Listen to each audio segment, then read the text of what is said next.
Millions of dads are stuck at home, which could be a game changer for working moms. Globally, more than 1.3 billion children are out of school because of the coronavirus pandemic. Parents are frazzled. Children are antsy.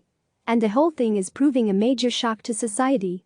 4 economists have a hypothesis for how the shock could play out on a massive scale.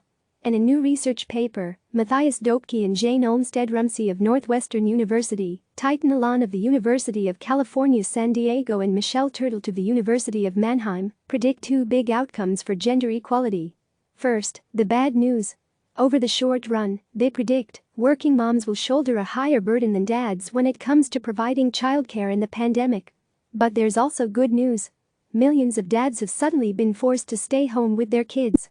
This historic moment could forever shift dynamics in both firms and families, leading to greater gender equality down the road. Here's how. Economists predict that working moms are shouldering most of the childcare burden amid the coronavirus outbreak. Ricardo Ramirez Buxito Orlando Sentinel Tribune News Service Getty Images. Why moms have it harder. The coronavirus recession will be different than any other downturn for many reasons.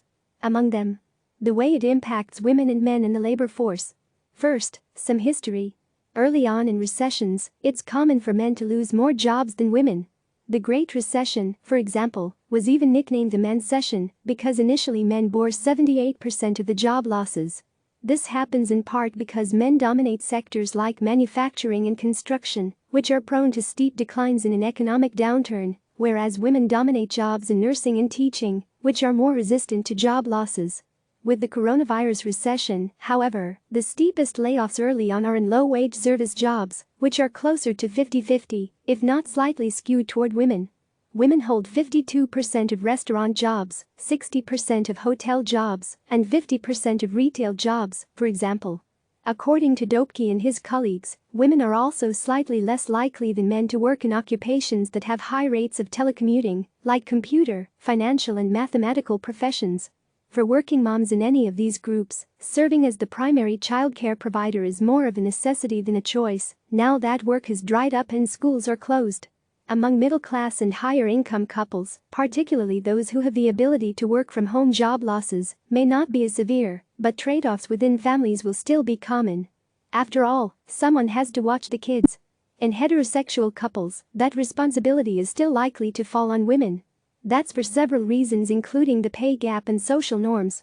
On average, working women make less than their male partners, spend more time on unpaid household labor, including cooking, cleaning and childcare, and are more likely to sacrifice their own careers to prioritize their partner's work. These things are all true today, even though women have made significant strides over the last 50 years.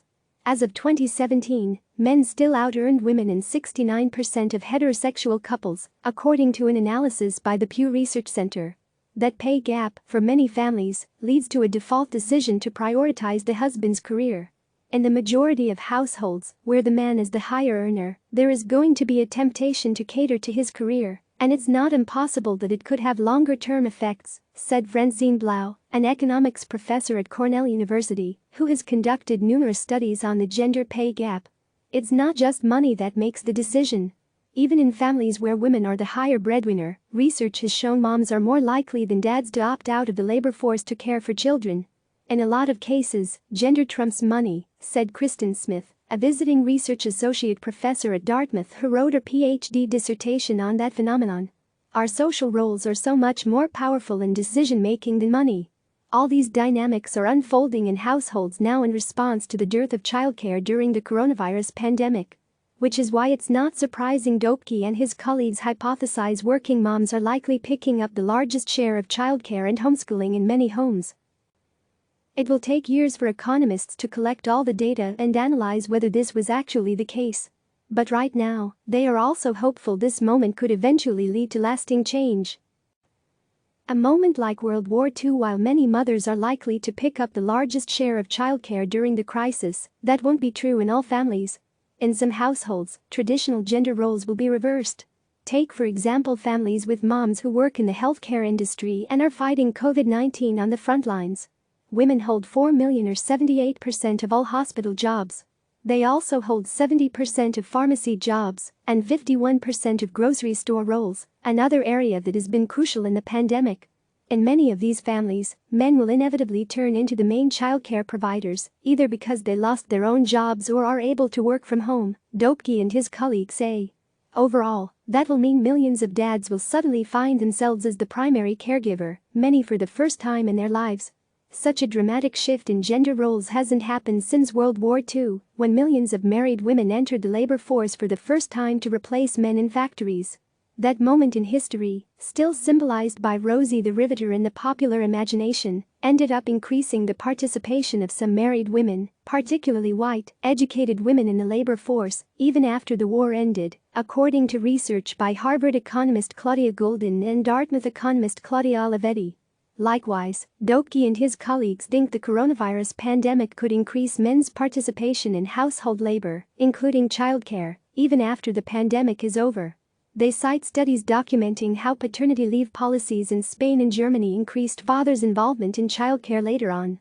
During the current crisis, many millions of men are on a form of forced paternity leave for a much longer period, and a sizable fraction will be the main providers of childcare during this time, Doepke and his colleagues wrote.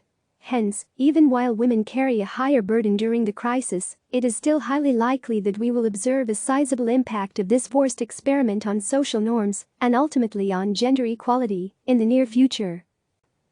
If that prediction comes true, it could be a game changer for working moms who often grapple with a second shift of unpaid labor at home.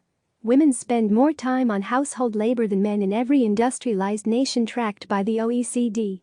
In the US, women spend an extra hour and 12 minutes each day on housework and childcare than men do. There's another way, too, that the coronavirus pandemic could advance gender equality. Many businesses are adopting widespread work-from-home options for the first time. Now that they've invested in telecommuting technologies and acclimated to that experience, it's unlikely they'll go all the way back to the pre-pandemic way of working. Doepke and his colleagues predict some flexible work arrangements will remain in place. All these companies now have to make this work, with families being at home and having these other responsibilities, Doepke said. It might be a culture shock that has implications on equality.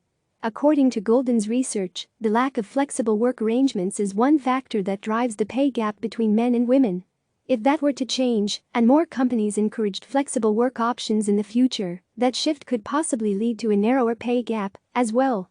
Ultimately, how all this will play out is hard to say, Goldin said.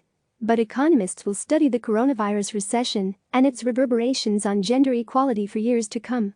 On the gender front, we have made this into a war, Goldin wrote in an email. World War II was fought in our factories first and then on land and sea. This war is being fought first in our hospitals, research labs, and the home front. Let's see if dads step up to the plate and do 50-50, she added. Could that ever happen? I hope so. Click subscribe to receive the latest news.